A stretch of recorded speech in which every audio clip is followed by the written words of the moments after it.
House believes that Philippines should allow negative political advertisements in national elections.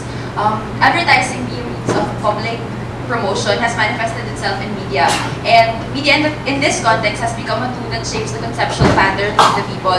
Media theories of schemata and framing suggest that there is a framing of the public mind caused by media, and this becomes the monopoly of the environment. This awareness shares a shared history and the present social orientation of the people and the orientation of the people to the future. The issue at hand is about the policy of permitting. It is not about whether or not it is ethical or moral to practice such, and it is not about whether the media is responsible for it or not. It is then, if it is implemented, that the system and guiding principles of the policy should be well thought out. Definition of terms, I would like to define what positive advertising is. It is lifting up the candidate, selling candidate based on the candidate's stance on issues, platform, or character background. Negative advertising, on the other hand, will bring the candidate down, pointing out negative aspects of a policy, of a person's character, and of the candidate's opposition. Mudslinging. Mudslinging is the practice of making malicious attacks against an opponent. And advertising in media, as in this context, is the public announcement course through TV, radio, print, and media. I have 3 points. My first is that negative advertisements will develop a public sphere. Again, in theories of media, media develops a sphere of the public which encourages the freedom of association, assembly, and expression. This will foster then creative, critical thinking and public vigilance through online forums, in the internet, and group discussions. It is a stepwise process then that will lead to voters' education. And at the end of the day, these negative advertisements will promote democracy, will protect the rights of the people, the right to information, and will benefit the people because the people can listen to the good and the bad, which provides them with a proper option and the power to choose. My second point, negative advertisements provides a platform to discuss such concerns by the candidates and the incumbent candidates who want to run again. This is for elected officials so that they would not resort to mudslinging in the Congress and in the Senate, because this has been happening with regards to the current setting. Case in point is Sabi Madrigal versus Manny Villar in the Senate, wherein when they should be attending to the national concerns and issues of the country, they just resort to mudslinging and attacking each other.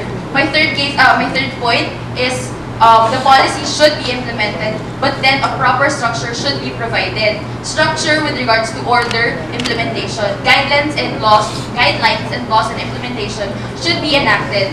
The definition of negative advertisements should be well defined. Negative advertisements should be not the true negative advertisements, which is a blatant attack to fight the culture of, which is a blatant attack. Like for example, case in point is the Obama and the McCain, wherein they did not state that Obama is a celebrity. McCain said it in a way that Obama, that the true president does not rely on celebratorial status. So we have to put the definition of negative advertisements and not allow true negative advertisements, but rather allow negative advertisements with a comparative and contrastive nature. Another is the approval and monitoring system by the COMELEC should be implemented very well.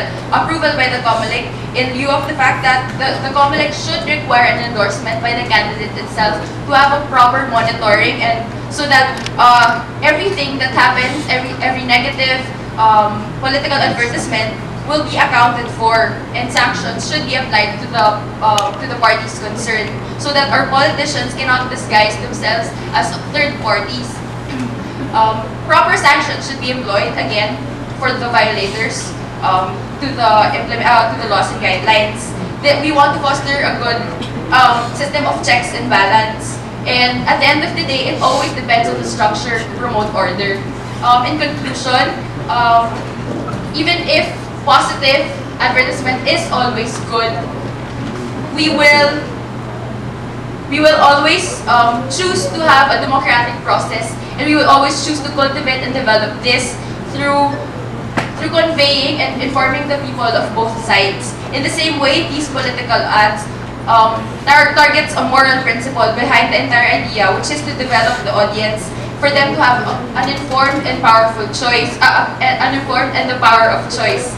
An informed choice could not be made if the audience is only presented one side of the story. Another, again, it promotes the democratic process to developing critical thinking from the voters, and it provides proper platform for and venue for the candidates to address their concerns, for them to be able to attend to national issues and relevant issues that they should be concerned with and their responsibilities in the Senate or in the Congress.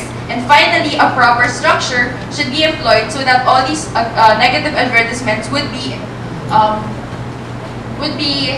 monitored and everything would be well accounted for. This policy should then be considered and implemented with laws, guidelines, a proper approval and monitoring system, and violators then should be sanctioned.